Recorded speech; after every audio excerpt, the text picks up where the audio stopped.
Welcome to CONEXEC, a global leadership platform for construction executives. Today I have Jose Gutierrez. Did I say it right? That's correct, Jose Okay. Gutierrez. And he's gonna tell us a little bit about, you know, himself and kind of his history, how he got where he is, and kind of a little bit about his company. So rather than me tell you things that I've looked up, I thought he'd be able to tell you himself. So tell us about yourself and your company, Jose. Well, first off, I would say we'll talk about myself real quick. My name is Jose Gutierrez. I basically I joined the military coming out of high school in 1993, and from there I went off in long road, or kind of a short road, but I ended up becoming a Navy SEAL. Graduated SEAL training in 1998, and went off to SEAL Team 1. After SEAL Team 1, I went off to DevGru out here in Virginia. In 2004, I was injured in Afghanistan, and it kind of changed my career, so I had to figure out what to do next. In 2009, I was medically retired, officially in 2010. And then at that point, I had to figure out what to do, so I went back to school, got a degree in psychology, which doesn't really apply. Actually, it really does apply to construction. Mm-hmm. So then after that, trying to figure out what I was going to do past that, I knew I was going to get into government contracting at some point, some way, form, or fashion, whether it be doing my old SEAL stuff or some other direction. I happened to be talking to a lady who was helping me write contracts for a few things, and her cousin basically was in government construction, and she introduced me to him. And I've always loved construction. I've never done it really, other than demolition, blowing some things up. But so I said, yeah, sure, let's take a look at this. And from that point, I just started kind of going in that direction. I made myself a business plan. I started talking and semi-interviewing, different people around the area about, what are the right steps. So bottom line is that I went in that direction, and if anybody knows me, they know that I don't do small steps. If I'm going to go in a direction, then I go full speed. So anyway, in talking to the first guy, he made it sound so easy. He's like, well, in order to go this direction, you have to go get a Class A license. And he said it so nonchalantly that I was like, all right, sounds like it's pretty easy. Well, it turned out not to be so easy, but I got it done in about three months. I took a class, applied for it, got it, came back, and I'm like, great, I'm a Class A contractor. Now what? So we ended up bidding a job together, and I got kind of a quick introduction to it. That one didn't pan out, but I ended up meeting another guy by the name of Chris Suber, who owned a company called CDSI, and he basically was my first mentor, and he brought me in and made me a superintendent with him, and I started to learn the ins and outs of government construction, and within, I think, 4 months later, I was bidding and estimating my own work, and I started to win it, and when you talk about a true entrepreneur, I would say that I would classify myself as a true entrepreneur. I just basically said, where can I find a spot in the market where I can get a little piece of the market? And turns out, I gambled right. So that's a little bit of the history about how MIG Gov started.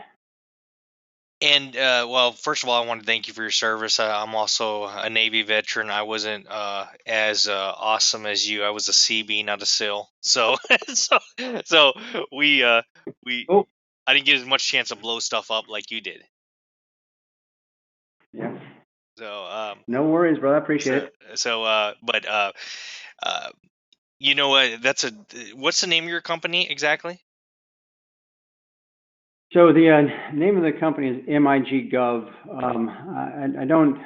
This is my first podcast, so and I don't tell too many people, but the acronym MIG stands for Miracle in God. Hmm. Um, I was shot through the heart in Afghanistan in 2004. So Wow. um, Wow. uh, yeah. Well, it sounds like we got a lot of common there. So, because that's kind of how I built my company around. Um, what is your core focus? Your business, is it federal contracts? It is a specific skill set. What is it exactly?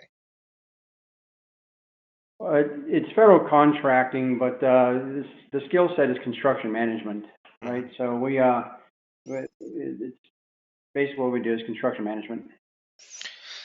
And I know you listed out some significant events that that occurred in your life, but if you had to list a significant event that kind of shaped the model that you have today, the business model, what would you say that was? Uh, so I think the most significant event to shape that would have to be my the path leading to Chris Suber, my first mentor. Um, and the reason why I say that is because his company was run very well. I Hmm. mean, I couldn't have picked a better guy. You know, a lot of times I would always ask people questions about how they started their company and what they did, and I didn't always want to hear the good stuff. I wanted to hear the bad stuff. And Hmm. they kind of got shocked when I would say, "Well, tell me where you went wrong. Tell me the mistakes you made." So meeting Chris Suber was very positive. It was at a key point. I was very broke. I was just starting, and just to see how well his company was running and his guidance really kind of led me to where I am. Now I don't have any formal business training. I really don't. I mean, I think if you came into my office and met my staff, you would find out that I run things kind of non-conventional. I don't, when you talk about executives, we don't wear suits and ties around here. Never will. I run it a lot like we did in the SEAL teams. A lot of accountability, a lot of care and trust and that kind of stuff. So wait, and that kind of leads in my next question, and I think a lot of people would be interested in this. Um, I mean, it's not every day you meet somebody who has gone through an experience like you have, multiple different experiences, a Navy SEAL, what you had described, that kind of ended your career, and then coming to the construction industry. So, what do you think in your past um, has really prepared you to do what you do today? Things that led to that in the past, I think I can honestly say that even if I had not become a Navy SEAL, that I think that I'd have the same determination that I do. I think it's something that's innate in people. It's ingrained. You get it from your childhood, I think. But I would say that having the SEAL training in my background, the never quit, never fail, never give up attitude from SEAL training and being a SEAL and diversity of that has definitely helped out a lot. I mean, today we you know we take on a lot of projects, but we we we we, we, we basically we the stress of it doesn't really get to me as much as I think it would get to other people. Because it's Hmm. relative. Yeah, it's relative. I kind of I let things kind of roll off my back a little bit. I mean, yeah, it's a lot of stress. I mean, when you pick up a whole ton of work at the end of the year and you're really set up to do half that amount of work, but you figure out a way to do it and you Mhm. do it very well. Yeah. Uh, I think I think that stress would probably really drag down a lot of people, but we tend to weather it very well, and because of my past, I think you know dealing with a lot of the stress that comes along with being what you call an executive or the owner of a company. Um, yeah, I think being a former Navy SEAL definitely helps that out. Well, you bring up a very good point about my son. Has my sons, both my sons have worked in the company, and one of my sons said he's kind of an introverted person, and I'm obviously not. and anybody knows me will tell you that. But he said, I'm not the same kind of guy you are, so I'm not sure I could, run the company someday or whatever. And I just simply said, you know what? Everybody has a way to lead a little different. The way I lead is not necessarily the right way. It's just my way. You know, and it's just interesting here to hear you say that because I consider my company a non-conventional company also. Um, so how have you guys done with this whole COVID thing? Has it affected you guys much? So no, we've been very fortunate. Virginia, where are you out of? We're in Kentucky. Oh, okay, you're in Kentucky. In Virginia, it must have been around March, I believe it was. They came out with the whole, the restrictions. The governor came out with a bunch of, mandatory this, mandatory that, and basically stay at home. The same, about an hour later, our local admiral basically sent out an email to all his contractors and said, "You guys are essential personnel, and you are to continue to do construction." So we have been very fortunate because we have not slowed down for a half a second. My staff has never spent one day at home unless it's part of our regular routine, which we can talk about in a little bit. But every day they've been coming in since the very beginning. So COVID has not affected us at all. Well, I'll say that only in so much as us operating the company. As far as material prices, labor, that's a different story. So some of my subcontractors, not a whole lot, been kind of hampered a little bit with lower wage pay type personnel not making it to work and finding it a little bit easier to pull on unemployment. So yeah. Yeah, that's a common issue. Talking to people. So kind of tell me about the future of your company. What's your plans? I mean, you're obviously, it sounds like me and you are very similar in age. Um, so what do you plan? What's your 5 year, your 10-year plan? Um, Yeah. So the plan is always evolving. I'm like I said, I wrote a business plan when I first started this, and we really do. I really do adhere to it. And if you were to talk to me 2 years, 3 years ago, I would say that in 5 years, I wanted to have a $40 million company. Which I could definitely do. But you talk to Jose now as I'm adjusting my 5 year plan, 10-year plan. The reality is that it's changing because I'm pretty happy where I'm at. I think this year we're at $10 million. I think next year we'll probably be around $15 or $20 million. I don't want to get much bigger than that. I think with a lot of the when you get to 35 million and 40, I think that's just too much of a headache. Something that I don't really want to deal with. So your answer to answer your question is in 5 years, I can see our company being at about $20 million, and kind of riding that wave. In 4 years, actually like 5 years, I will graduate the SBA 8A program, and so my company will take a slightly different change from that point. But in 10 years, I think I'll probably drop back down to that 10 to $15 million range and just kind of let it slide from there. But, we'll see. Things change. New presidents come in. Economies change. Um, Comfort levels change. My risk. I'm a very I'm very much a risk taker, and that might catch up to me. You never know. well, yeah, but on the other side of it, no matter what happens, it always ends up, you know, at least I've seen it. Those people who are entrepreneurs, you end up even if the guys I know who have gone bankrupt because they took a risk that maybe was too risky, they end up bouncing back from that for sure. But do you have any Sure. of your family work in the company with you? So the answer is yes. I have my little brother. He came to me in 2016.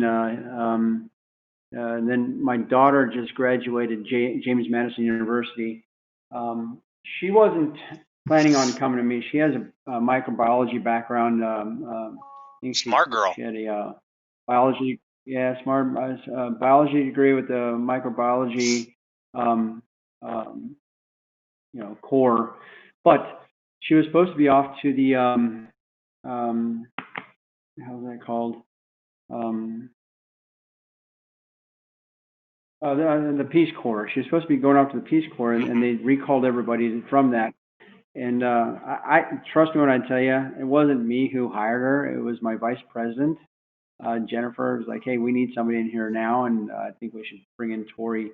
I'm really not one much to start inviting family into the company unless they have the core skill to do it. Mm-hmm. And Tori was brought in to do to help out in estimating as an assistant, and she's done very well. She's very smart.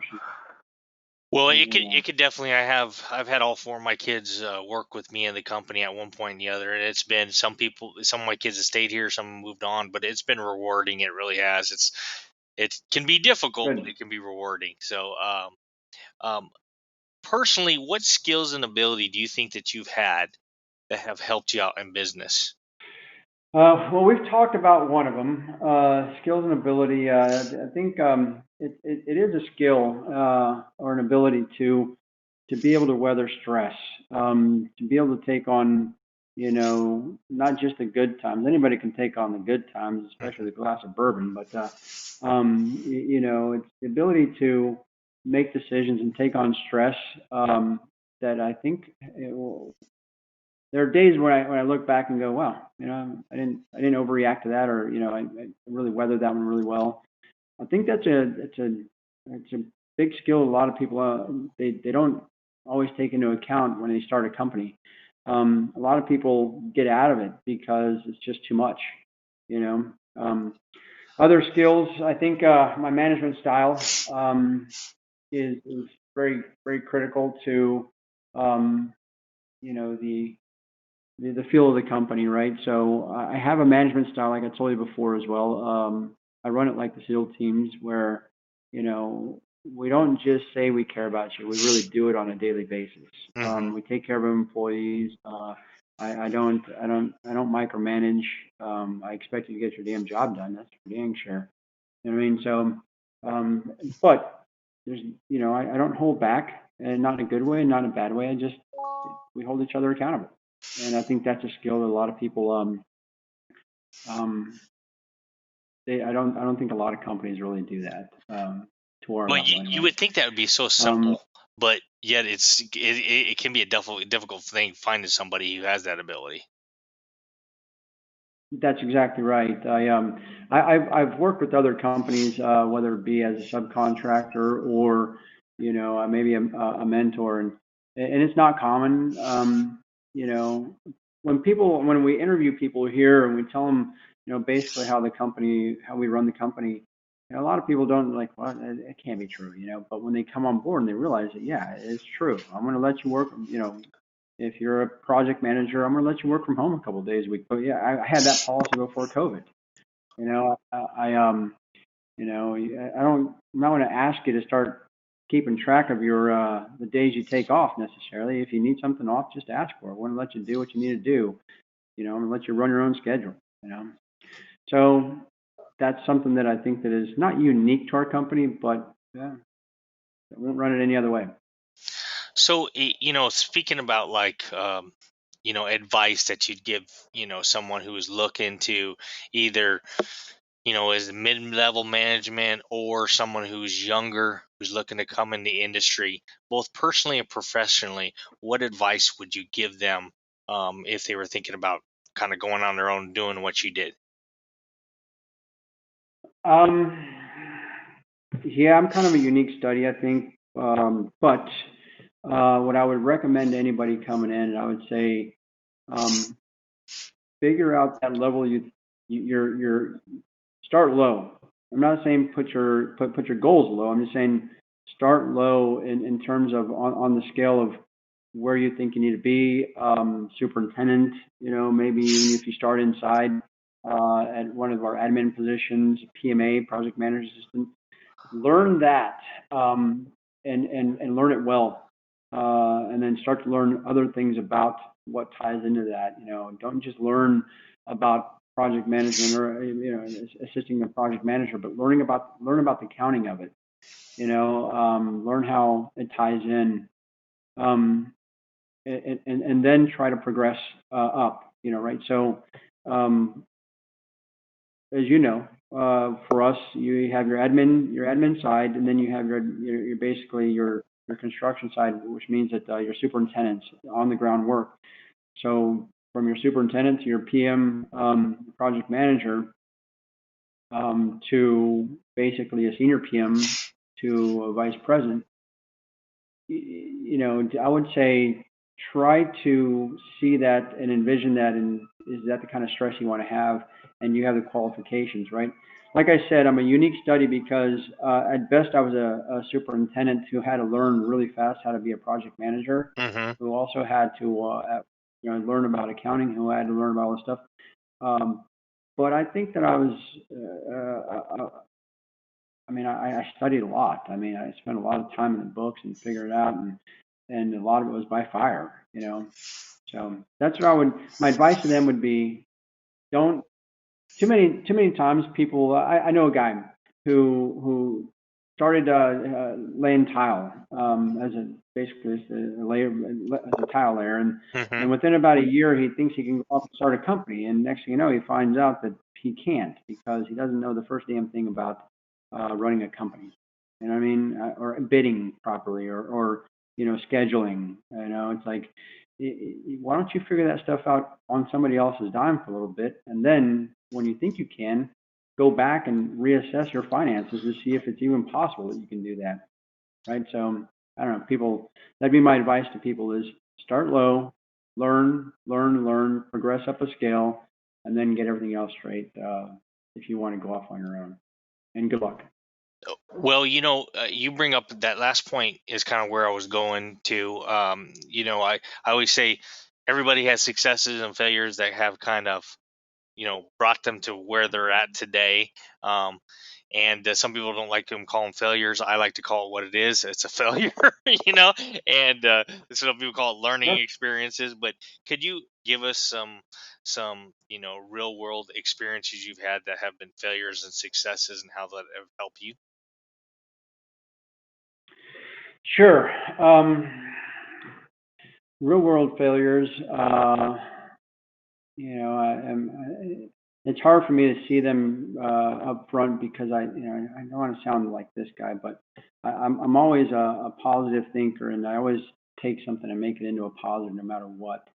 Um, Not too long ago, I hired what I thought was a VP level type guy, and he really did. His resume looked really good, I checked him out. And problem is there was another person that I was telling you about that he did not really assess himself into where he really should be. He just went for the gusto, and I thought, okay, maybe let's give this guy a shot. Well, it turns out there was complete failure on my point to see through the tea leaves. But true to our form, I got rid of him pretty quickly after giving him a couple chances. But that was one failure. In my company, I don't want to, let me knock on wood. We haven't had a whole lot of failures. I, so give a little context. I started my company back in 2014, and so it's not overly, it hasn't been too long ago. I've lost money on one job ever, and it was $2,000. Hmm. But we've been extremely successful, and I can't tell you that I've had too many failures along the road. So I'm just a very lucky guy, I guess.